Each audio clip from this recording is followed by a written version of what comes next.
ಆಕಾಶವಾಣಿ ನಮ್ಮ ಆರೋಗ್ಯ. ಇಂದಿನ ನಮ್ಮ ಆರೋಗ್ಯ ಕಾರ್ಯಕ್ರಮದಲ್ಲಿ ಇನ್ನು ಮುಂದೆ ಮಕ್ಕಳ ಮೂತ್ರಪಿಂಡಗಳ ಆರೈಕೆ ಈ ಕುರಿತು ಮೈಸೂರಿನ ನೆಫ್ರೋ ಯೂರಾಲಜಿ ಸಂಸ್ಥೆಯ ನೆಫ್ರಾಲಜಿ ವಿಭಾಗದ ಮುಖ್ಯಸ್ಥರಾದ ಡಾಕ್ಟರ್ ಶಶಿಕಿರಣ್ ಕೆಬಿ ಅವರೊಂದಿಗೆ ಮಾತುಕತೆ ಕೇಳೋಣ.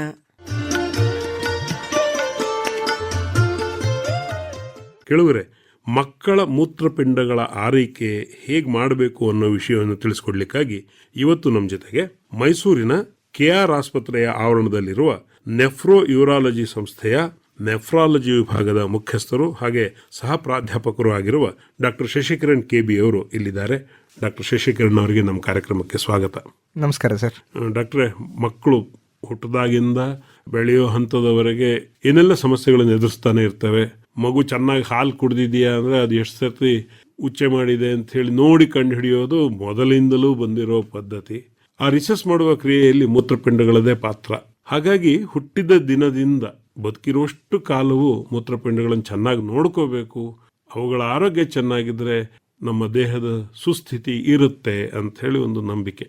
ಮಕ್ಕಳಲ್ಲಿ ಈ ಮೂತ್ರಪಿಂಡಕ್ಕೆ ಸಂಬಂಧಪಟ್ಟ ಸಮಸ್ಯೆ ಕಂಡು ಬರುತ್ತಾ ಅಥವಾ ಸಾಮಾನ್ಯ ಆರೋಗ್ಯ ರಕ್ಷಣೆ ಹೇಗೆ ಮಾಡ್ಕೋಬೇಕು, ವಿವರಿಸ್ತೀರಾ? ಖಂಡಿತ ಸರ್. ಈಗ ನಮ್ಮ ಶರೀರದಲ್ಲಿ ಹಲವಾರು ವೈಟಲ್ ಆರ್ಗನ್ಸ್, ಬಹುಮುಖ್ಯ ಅಂಗಾಂಗಗಳಲ್ಲಿ ಮೂತ್ರಪಿಂಡಗಳು ಕೂಡ ಬಹಳ ಪ್ರತ್ಯೇಕವಾಗಿ ತನ್ನದೇ ಆದ ಫಂಕ್ಷನ್ಸ್ ಇಟ್ಕೊಂಡಿರುತ್ತೆ ಸರ್. ಇದ್ರ ಫಂಕ್ಷನ್ ನಮಗೆ ಅದು ಕೆಟ್ಟಾಗೇ ಗೊತ್ತಾಗೋದು, ನಿಜ ಹೇಳಬೇಕು ಅಂತ ಹೇಳಿದ್ರೆ. ಅಲ್ಲಿ ತನಕ ಗಮನಕ್ಕೆ ಬರಲ್ಲ. ಹೌದು, ಅದು ತನ್ನ ಕೆಲಸ ತಾನು ಮಾಡ್ಕೊತಾ ಇದ್ದಾಗ, ಎಲ್ಲ ಸರಿಯಾಗಿ ನಡೀತಿದ್ದಾಗ ನಮಗೆ ಅದರದ್ದು ಇಂಪಾರ್ಟೆನ್ಸೇ ಗೊತ್ತಾಗೋದಿಲ್ಲ. ಈಗ ಮಕ್ಕಳಲ್ಲಿ ಮೂತ್ರಪಿಂಡದ ಸಮಸ್ಯೆ ಬರುತ್ತೆಯೇ ಅನ್ನೋದೇ ಮೊದಲೇ ಪ್ರಶ್ನೆ. BP, ಶುಗರ್ ಇವೆಲ್ಲ ದೊಡ್ಡವರಲ್ಲಿ ಬರುತ್ತೆ. ಅದು ಮೂತ್ರಪಿಂಡದ ಮೇಲೆ ಪ್ರಭಾವ ಬೀರುತ್ತೆ ಅಂತ ಎಲ್ಲರಿಗೂ ಗೊತ್ತು. ಆದರೆ ಮಕ್ಕಳಲ್ಲೇ ಮೂತ್ರಪಿಂಡದ ಸಮಸ್ಯೆ ಬರುತ್ತೆಯೇ ಅನ್ನೋದು ಒಂದು ಪ್ರಶ್ನೆ. ಖಂಡಿತವಾಗಿಯೂ ಸರ್, ಮಕ್ಕಳಲ್ಲಿ ಹಲವಾರು ಮೂತ್ರಪಿಂಡದ ಸಮಸ್ಯೆ ಕಂಡು ಬರ್ಬೋದು. ಈಗ ಮೂತ್ರಪಿಂಡ ಹೇಗೆ ಕೆಲಸ ಮಾಡ್ತೀವಿ ಅಂತ ತಿಳ್ಕೊಳ್ಳೋದು, ನೀವು ಹೇಳಿದ್ರಿ ಮಗು ಮೂತ್ರ ವಿಸರ್ಜನೆ ಮಾಡ್ತಾ ಇದ್ರೆ ಅದು ನಾವು ಹೇಳಬೇಕು ಅಂದ್ರೆ ನವಜಾತ ಶಿಶು ಒಂದು ದಿನದಲ್ಲಿ 6 ರಿಂದ 8 ಬಾರಿ ಮೂತ್ರ ವಿಸರ್ಜನೆ ಮಾಡ್ತಾ ಇದ್ರೆ ಅದಕ್ಕೆ ಮೂತ್ರಪಿಂಡನೂ ಚೆನ್ನಾಗಿ ಕೆಲಸ ಮಾಡ್ತಾ ಇದೆ, ತಾಯಿ ಮಗುವಿಗೆ ಸಾಕಷ್ಟು ಹಾಲುಣಿಕೆಯನ್ನು ಕರೆಕ್ಟಾಗಿ ಮಾಡ್ತಿದ್ದಾರೆ ಅಂತ ನಾವು ಭಾವಿಸ್ತೀವಿ. ಈಗ ಆ ಮೂತ್ರಪಿಂಡದಲ್ಲಿ ಸಮಸ್ಯೆ ಕಂಡು ಬಂದ್ರೆ ನಾವು ಹೇಗೆ ಗುರುತಿಸಬಹುದು ಅಂತ ಬಗ್ಗೆ ಚರ್ಚಿಸೋಣ. ಮೊದಲನೇದಾಗಿ ಸರ್, ಮಗು ಹುಟ್ಟುವುದಕ್ಕೆ ಮುಂಚೆನೆ ನಾವು ಹಲವಾರು ಟೆಸ್ಟ್ಗಳನ್ನ ಮಾಡ್ತೀವಿ. ಈಗ ತಾಯಿ ಗರ್ಭದಲ್ಲಿದ್ದಾಗ ಈ ಅಲ್ಟ್ರಾಸೌಂಡ್ ಸ್ಕ್ಯಾನಿಂಗ್ ಮಾಡ್ತೀವಿ ಅಲ್ವಾ ಸರ್? ಹೌದು. ಇದರಲ್ಲಿ ನಾವು ಹಲವಾರು ಸಮಸ್ಯೆಗಳನ್ನ ಪಿಕ್ ಮಾಡ್ತೀವಿ. ಮೊದಲೇ ಕಂಡು ಹಿಡಿಲಿಕ್ಕೆ ಸಾಧ್ಯ ಇದೆ. ನಾವು ಹಾರ್ಟ್ ಸಮಸ್ಯೆ ಇದ್ರೆ ಪಿಕಪ್ ಮಾಡ್ತೀವಿ. ಮಗುವಿನ ತಲೆ ಬೆಳವಣಿಗೆ, ಹೊಟ್ಟೆ ಬೆಳವಣಿಗೆ ಹೇಗಿದೆ ಅಂತ, ಅಂಗಾಂಗಗಳ ಬೆಳವಣಿಗೆ ಬಹಳ ಮುಖ್ಯ ಅಂತ ಹೇಳಿ ನೀವು ಗಮನಿಸ್ತಾನೆ ಇರ್ತೀವಿ ಅಲ್ವಾ? ಅದಕ್ಕೆ ಅದರಲ್ಲಿ ಒಂದು ಸ್ಕ್ಯಾನಿಂಗ್ ನ ನಾವು ಅನಾಮಲಿ ಸ್ಕ್ಯಾನ್ ಅಂತಾನೆ ಕರಿತೀವಿ. ಹೀಗೆ ಮೂತ್ರಪಿಂಡ ಕೂಡ ನಾವು ಸ್ಕ್ಯಾನಿಂಗ್ ಮೂಲಕ ಅದು ಹೇಗಿದೆ, ಈಗ ನಮ್ಮೆಲ್ಲರಿಗೂ ನಾರ್ಮಲ್ ಆಗಿ 2 ಮೂತ್ರಪಿಂಡ ಇರಬೇಕು, 2 ಇದೆಯಾ, ಅದು ಯಾವ ಜಾಗದಲ್ಲಿ ಲೊಕೇಟೆಡ್ ಆಗಿದೆ, ಅದು ಕೆಲಸ ಹೇಗೆ ಮಾಡ್ತೇವೆ ಅಂತ ತಿಳ್ಕೊಳ್ಳೋಕೆ ಇನ್ನೊಂದು ಅಂಶ ಗಮನಿಸ್ತೀವಿ. ಹೊಟ್ಟೆನಲ್ಲಿ ಮಗು ಸುತ್ತ ನೀರಿರುತ್ತಲ್ಲ, ಆಮ್ನಿಯೋಟಿಕ್ ಫ್ಲೂಯಿಡ್ ಅಂತ. ಈ 3ನೇ ಟ್ರೈಮಿಸ್ಟರ್ ನಲ್ಲಿ ಆ ನೀರಿಗೆ ಕಾಂಟ್ರಿಬ್ಯೂಟ್ ಮಾಡದೆ ಮಗುವಿನ ಮೂತ್ರ ಸರ್. ಅಲ್ಲಿಂದಾನೇ ಶುರು ಮಾಡಿರುತ್ತೆ, ನಾವು ನೋಡೋದಲ್ಲ ಅದು. ಹೌದು, ಅದು ಹೊಟ್ಟೆ ಒಳಗಡೆಯಿಂದಾನೇ ಮೂತ್ರ ವಿಸರ್ಜನೆ ಮಾಡ್ತಾ ಇರುತ್ತೆ. ಅದು ಸರ್ಕಲ್, ಮಗು ಅದನ್ನೇ ಕುಡಿಯುತ್ತೆ, ಮತ್ತೆ ಮೂತ್ರ ಮೂಲಕ ನೀರಿನಲ್ಲಿ ತಾನೇ ಕುಟ್ಕೊಳ್ಳುತ್ತೆ. ಅದೊಂದು ರೀತಿ ಒಳಗೆ ನಡೆಯೋದ್ರಿಂದ ಅಷ್ಟು ಗಮನಕ್ಕೆ ಬರಲ್ಲ. ಅಲ್ಲಿ ತನ್ನ ತಾಯಿಯೇ ಮಗುವಿಗೆ ಬೇಕಾಗಿರ್ತಕ್ಕಂಥ ಎಲ್ಲ ಕೆಲಸ ನಡೆಸ್ತಾ ಇರ್ತಾರೆ. ಸೊ ಆ ಮೂತ್ರ ವಿಸರ್ಜನೆ ಮಾಡೋ ಮಗುವಿನಲ್ಲಿ ಆ ಕ್ರಿಯೆ ಆಲ್ರೆಡಿ ಪ್ಯೂರಿಫಿಕೇಶನ್ ತಾಯಿಯಿಂದನೇ ನಡೀತಾ ಇರುತ್ತೆ ಸರ್. ಬಟ್ ಅದು ಬಹಳ ಮುಖ್ಯ, ಆಮ್ನಿಯೋಟಿಕ್ ಫ್ಲೂಯಿಡ್ ಅನ್ನೋದು. ಯಾಕೆ ಅಂದ್ರೆ ಅದು ನಾರ್ಮಲ್ ಆಗಿದ್ರೇನೆ ಶ್ವಾಸಕೋಶ ಬೆಳವಣಿಗೆ ಇವೆಲ್ಲ ಆಗೋದು. ಸೊ ನಾವು ಹಾಗಾಗಿ ಸ್ಕ್ಯಾನಿಂಗ್ ಮುಖಾಂತರ ಕೆಲವೊಂದು ಮೂತ್ರಪಿಂಡ ಸಂಬಂಧಿತ ತೊಂದರೆನ ಗುರುತಿಸಬಹುದು. ಅದು ಕೆಲವೊಂದು ಸಖತ್ ಮೈನರ್ ಸಮಸ್ಯೆ ಇರುತ್ತೆ, ಮತ್ತೆ ಹೊಟ್ಟೆಯಲ್ಲಿ ಮಗು ಬೆಳೆದ ಹಾಗೆ ಹಲವಾರು ಸರಿ ಹೊಟ್ಟೋಗುತ್ತೆ ಕೂಡ. ಇನ್ನು ಕೆಲವೊಂದು ಮೇಜರ್ ಸಮಸ್ಯೆ ಇರುತ್ತೆ ಸರ್. ಅದು ಮುಂದೆ ಮಗು ಹುಟ್ಟಿದ ಮೇಲೆ ತನ್ನ ಜೀವನಕ್ಕೆ ಸಮಸ್ಯೆ ಬರ್ತಕ್ಕಂಥದ್ದು. ಈಗ 2 ಕಿಡ್ನಿ ಇಲ್ಲ ಅಂದ್ರೆ ಏನ್ ಮಾಡ್ತೀವಿ?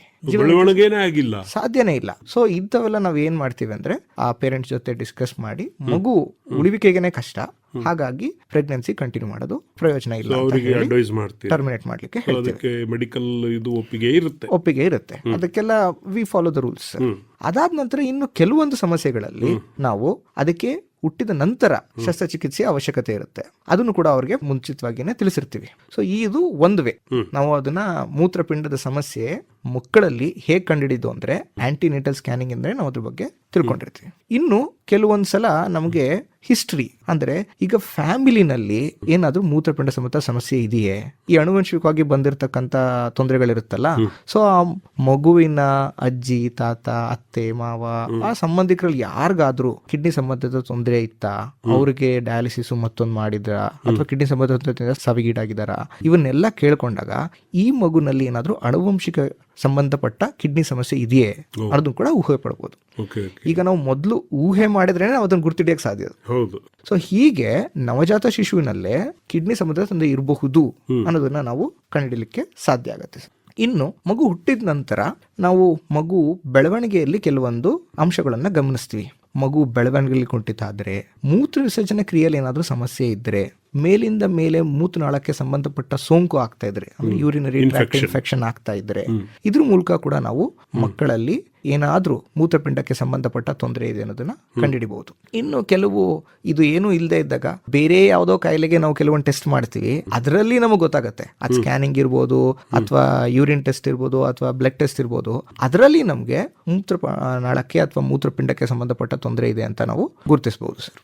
ಇದನ್ನು ನಾವು ತಡೆಗಟ್ಟಬಹುದು ಅಥವಾ ಪ್ರಿವೆಂಟ್ ಮಾಡಲಿಕ್ಕೆ ಸಾಧ್ಯ ಇರುವ ಆಹಾರ ಪದ್ಧತಿಯನ್ನ ಬಳಸ್ಕೊಳ್ಬಹುದು ಅನ್ನೋದಾದ್ರೆ ಅದ್ರ ಬಗ್ಗೆ ಒಂದು ಮಾತು ಹೇಳ್ಬೋದಾ? ಹಾ, ಖಂಡಿತ ಸರ್. ಈಗ ನಮ್ಮ ಶರೀರನ ನಾವು ಓವರ್ ಆಲ್ ಹೆಲ್ತ್ ನ ಹೇಗೆ ಕಾಪಾಡ್ಕೋತೀವಿ ಅದನ್ನ ಮಾಡಿದ್ರೆ ನಮ್ಮ ಕಿಡ್ನಿ ಆರೋಗ್ಯ ಕೂಡ ಚೆನ್ನಾಗೇ ಇರುತ್ತೆ. ಅದರಲ್ಲಿ ಕೆಲವೊಂದು ಅಂಶಗಳನ್ನ ನಾನು ಹೇಳಕ್ ಬಯಸ್ತೇನೆ. ಮೊಟ್ಟ ಮೊದಲನೆಯಾಗಿ ನೀರಿನ ಸೇವನೆ ಸರ್. ನಾವು ಶರೀರಕ್ಕೆ ಅವಶ್ಯಕತೆ ಇರ್ತಕ್ಕಷ್ಟು ನೀರನ್ನ ಸೇವನೆ ಮಾಡಬೇಕು. ಈಗ ದೊಡ್ಡವ್ರು ನಾವು ಹೇಳ್ತೀವಪ್ಪ, ನೀನ್ 2 ರಿಂದ 3 ಲೀಟರ್ ಡೈಲಿ ನೀರು ಕುಡಿಬೇಕು, ಕಡಿಮೆ ಆದ್ರೆ ನಿನ್ ಕಿಡ್ನಿ ಸಮಸ್ಯೆ ಬರುತ್ತೆ ನೋಡು, ಕಿಡ್ನಿಲ್ ಕಲ್ಲಾಗುತ್ತೆ ನೋಡು ಅಂತ ಹೇಳ್ತೀವಿ. ಹಾ, ಅದೇ ತರ ಮಗುವಿನಲ್ಲಿ ಇಷ್ಟೇ ತಗೋಬೇಕು ಅಂತ ಲಿಮಿಟ್ ಇಲ್ಲ. ಆದ್ರೆ ನಮ್ಮ ಶರೀರದಲ್ಲಿ ಒಂದು ಕ್ಲಾಕ್ ಇದೆ. ನಮ್ಗೆ ಯಾವಾಗ ನೀರು ಬೇಕು ಅನ್ಸುತ್ತೆ ಬಾಯಾರಿಕೆ ಆಗುತ್ತೆ.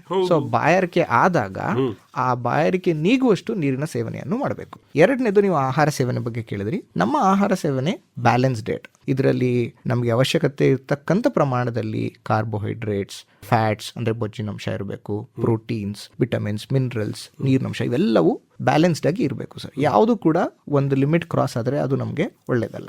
ಒಂದು ವಿಚಾರ ನಾನು ಹೇಳಲಿಕ್ಕೆ ಬರ್ತೀನಿ. ಉಪ್ಪಿನಂಶ ಇದೆಯಲ್ಲ, ನಾವು ಉಪ್ಪಿಗಿಂತ ರುಚಿ ಬೇರೆ ಇಲ್ಲ ಅಂತ ಹೇಳ್ತೀವಿ. ರುಚಿ ಅಂದ್ಬಿಟ್ಟು ಬಹಳ ಹೆಚ್ಚು ಉಪ್ಪಿನಂಶ ಬಳಸೋದು ಒಳ್ಳೇದಲ್ಲ. ಈಗ ಉಪ್ಪಿನಂಶ ಅಂದ ತಕ್ಷಣ ನಾವು ಹಾಕೋತೀವಲ್ಲ ಮನೇಲಿ ಉಪ್ಪು, ಅದು ಮಾತ್ರ ಲೆಕ್ಕಕ್ಕೆ ಬರಲ್ಲ. ಅದು ನಮಗೆ ಕಣ್ಣು ಕಾಣಿಸತಕ್ಕಂಥ ಉಪ್ಪು ಮೇಲೆ ಹಾಕೊಳ್ಳೋದು. ಎಷ್ಟೊಂದ್ ಸಲ ನಮಗೆ ಕಾಣದೇನೆ ಉಪ್ಪಿನ ಸೇವನೆ ನಾವು ಹೆಚ್ಚು ಮಾಡ್ತಾ ಇರ್ತೀವಿ. ಅದು ಉದಾಹರಣೆಗೆ ಹೇಳಬೇಕು ಅಂತ ಹೇಳಿದ್ರೆ, ಈ ಪ್ರೊಸೆಸ್ಡ್ ಫುಡ್ಸ್ ಇರುತ್ತೆ ನೋಡಿ, ಯಾವ್ದು ಕ್ಯಾನಲ್ಲಿ ಬರುತ್ತೆ, ಟಿನ್ಸ್ ಅಲ್ಲಿ ಬರುತ್ತೆ, ಮತ್ತೆ ಪ್ಯಾಕೆಟ್ಸ್ ಅಲ್ಲಿ ಬರುತ್ತಲ್ಲ ಸರ್, ಇದು ಬಹಳಷ್ಟು ದಿನ ಅದ್ರದ್ದು ಶೆಲ್ಫ್ ಲೈಫ್ ಕಾಪಾಡ್ಕೊಳ್ಳಕ್ಕೆ ಅದರಲ್ಲಿ ಹೆಚ್ಚಿನ ಉಪ್ಪಿನಂಶ ಹಾಕಿರ್ತಾರೆ. ಸೊ ಹಾಗಾಗಿ ಏನಾಗುತ್ತೆ, ಬಹಳ ಹೆಚ್ಚು ಉಪ್ಪು ನಮ್ಮ ಸೇವನೆ ಆಗೋದ್ರಿಂದ ನಮ್ಮ ಕಿಡ್ನಿ ಮೇಲೆ ಅದು ಅಡ್ಡ ಪರಿಣಾಮ ಬೀಳ್ಬೋದು ಸರ್. ಈ ಆಹಾರಕ್ಕೆ ಸಂಬಂಧಪಟ್ಟ ಇನ್ನೊಂದು ವಿಚಾರ ಹೇಳ್ತೀನಿ. ಅದು ಎಲ್ಲಾ ಟೈಮಲ್ಲೂ ಆಹಾರ ಸಂಬಂಧದಿಂದನೇ ಬಂದಿರ್ಲಿಕ್ಕಿಲ್ಲ, ಬಟ್ ಕೆಲವೊಮ್ಮೆ ಅದು ಜೆನೆಟಿಕ್ ಮಿಡಿಯೇಟೆಡ್ ಕೂಡ ಇರ್ಬೋದು. ಅದು ಬೊಜ್ಜಿನ ಸಮಸ್ಯೆ, ಒಬೆಸಿಟಿ.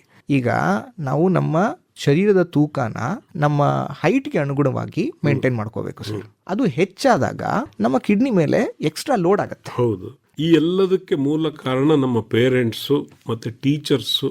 ಎಲ್ಲೋ ಹೇಳಿದ್ರು ಕೇಳಲ್ಲ ಅಂತ ಅವ್ರು ಹೇಳಿದ್ರು ನೀವು ಮತ್ತೆ ಮತ್ತೆ ಹೇಳಲೇಬೇಕು ಅಂತ ನಾವು ಅವರಿಗೆ ತಿಳಿಸ್ಬೇಕಾಗಿದೆ. ಒಂದು. ಎರಡನೇದು, ಅವ್ರು ಹೇಳಿದ್ರೆ ಕೇಳ್ತಾರೆ ಅನ್ನೋ ನಂಬಿಕೆ ಕೂಡ ಇದೆ. ಏನು ಬುದ್ಧಿವಾದ ಹೇಳ್ತೀವಿ ಸರ್? ನಾನು ಪೇರೆಂಟ್ಸ್ ಮತ್ತೆ ಟೀಚರ್ಸ್ಗೆ ಹೇಳೋದು ಇಷ್ಟೇ. ಕಿಡ್ನಿ ಒಂದು ಪ್ರತ್ಯೇಕವಾಗಿ ಅದಕ್ಕೆ ಟ್ರೀಟ್ಮೆಂಟ್ ಅಥವಾ ಪ್ರಿವೆನ್ಷನ್ ಅಂತ ಏನು ಸಪ್ರೇಟ್ ಆಗಿ ನೋಡ್ಬೇಕಾಗಿಲ್ಲ. ಮಗುವಿನ ಜನರಲ್ ಹೆಲ್ತ್ ಹೇಗೆ ಕಾಪಾಡ್ಕೋಬೇಕು ಅದನ್ನ ನೀವು ಪಾಲನೆ ಮಾಡಿ. ಅದರಲ್ಲಿ ಏನೇನು, ಮೊದಲನೇದು ಈಗ ಆರ್ಲಿ ಹೇಳಿದಾಗೆ ನೀರು ಅವಶ್ಯಕತೆ ಇದಷ್ಟು ತಗೋಬೇಕು. ಎರಡನೇದು ಬ್ಯಾಲೆನ್ಸ್ ಡಯಟ್, ಸಮತೋಲನವಾದ ಆಹಾರ. ಮೂರನೇದು, ಒಬೆಸಿಟಿ ಇದ್ರೆ ಅದನ್ನ ಕಂಟ್ರೋಲ್ ಮಾಡ್ಕೋಬೇಕು. ಬಹಳ ಮುಖ್ಯವಾಗಿ ಫಿಸಿಕಲ್ ಆಕ್ಟಿವಿಟಿ. ನಾವೆಲ್ಲ ಫಿಸಿಕಲ್ ಆಕ್ಟಿವಿಟಿಯಿಂದ ಬರೀ ಹಾರ್ಟ್ ಚೆನ್ನಾಗಿರುತ್ತೆ, ರಕ್ತನಾಳಗಳು ಚೆನ್ನಾಗಿರುತ್ತೆ ಅಂತ ಅನ್ಕೋತೀವಿ, but physical activity keeps the health of all the organs including kidney sir. ಇದನ್ನ ಹೇಳಲಿಕ್ಕೆ ಬಯಸ್ತೇನೆ. ಇನ್ನೊಂದೇನಂದ್ರೆ, ನಾನು ಆಗ್ಲೇ ಹೇಳಿದೆ, ಈಗ ಆಲ್ರೆಡಿ ಮಗುವಿಗೆ ಏನು ಸಮಸ್ಯೆ ಇದೆ ಅಂತ ಸ್ಕ್ಯಾನಿಂಗ್ ಮೂಲಕ ಗೊತ್ತಾಗಿದೆ, ಅಥವಾ ಅನುವಂಶಿಕವಾಗಿ ಹಿಸ್ಟ್ರಿ ತಗೊಂಡ ಫ್ಯಾಮಿಲಿನಲ್ಲಿ ಯಾರೋ ಒಬ್ಬರಿಗೆ ಸಮಸ್ಯೆ ಇರೋದು ತಿಳಿದು ಬಂದವ್ರಿಗೆ ನಿಯಮಿತವಾಗಿ ನಾವು ವೈದ್ಯರ ಹತ್ರ ಹೋಗಿ ಪರೀಕ್ಷೆ ಮಾಡಿಕೊಂಡು ಆ ಕಾಯಿಲೆ ಕಂಟ್ರೋಲ್ ಅಲ್ಲಿ ಇದೆಯಾ ಅಥವಾ ಮುಂದುವರೆದು ಬಿಟ್ಟಿದ್ಯಾ ಅನ್ನೋದನ್ನ ನೋಡ್ಕೋಬೇಕು ಸರ್. ಇನ್ನೂ ಒಂದಿದೆ ಬಹಳ ಮುಖ್ಯವಾದದ್ದು, ಮಗು ರಾತ್ರಿ ಹೊತ್ತು ಹಾಸಿಗೆ ಹಸಿ ಮಾಡ್ಕೊಳ್ಳೋದು. ಹೌದು, ಹೇಳೋದು ಇಲ್ಲ ಅದು. ಹಾ, ಇದು 90% ಆಫ್ ದ ಟೈಮ್ ಸರ್ ಅದು ಬೆಳವಣಿಗೆಯ ಒಂದು ಸಹಜ ಕ್ರಿಯೆ ಪ್ರಕ್ರಿಯೆ. ಅಷ್ಟೇ. ಅದು ಬರ್ತಾ ಬರ್ತಾ ನಿಲ್ಬೇಕು. ಬಟ್ ಬಹಳಷ್ಟು ಜನ 100 ಕೇಸ್ ಅದೇ ತರ ಅನ್ಕೊಂಡ್ಬಿಟ್ಟಿರ್ತಾರೆ.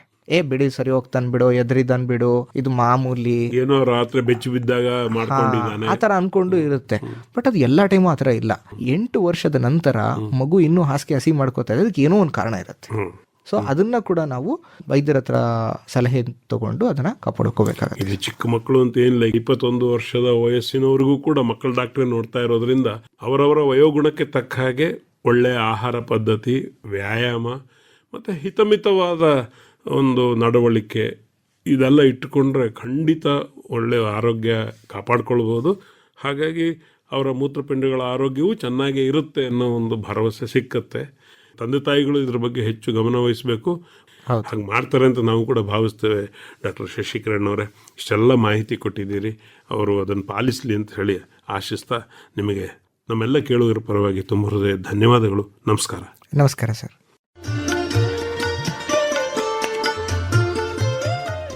ಇದುವರೆಗೆ ಮಕ್ಕಳ ಮೂತ್ರಪಿಂಡಗಳ ಆರೈಕೆ ಈ ಕುರಿತು ಮೈಸೂರಿನ ನೆಫ್ರೋ ಯೂರಾಲಜಿ ಸಂಸ್ಥೆಯ ನೆಫ್ರಾಲಜಿ ವಿಭಾಗದ ಮುಖ್ಯಸ್ಥರಾದ ಡಾಕ್ಟರ್ ಶಶಿಕಿರಣ್ ಕೆಬಿ ಅವರೊಂದಿಗೆ ಮಾತುಕತೆ ಕೇಳಿದಿರಿ.